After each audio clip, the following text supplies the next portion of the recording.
Magandang araw po sa ating lahat. Magandang araw po Mr. Alvarez. Ako nga po pala si Erica Micardiente.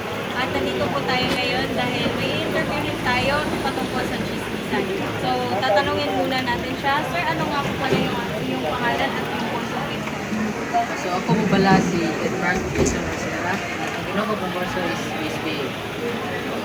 So, meron tayong tatlong katanungan para sa kanya. So, ang unang katanungan is ano ang chismisan?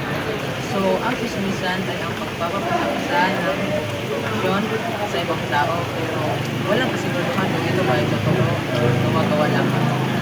Para sa pangalawang katanungan, bakit may chismisan? So para sa akin, ang chismisan ay nagaganap dahil sa katutuhan ng tao na pagbigay ng informasyon sa kasalukuyan at kasalukuyan.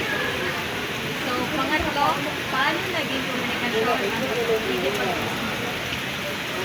Tawag ng komunikasyon ang chismisan dahil sa may pagpapadala at pagtanggap ng mensahe na nangyayari sa magkabilang sitwasyon kung saan nagkakaroon ng feedback tuwing nag-uusap.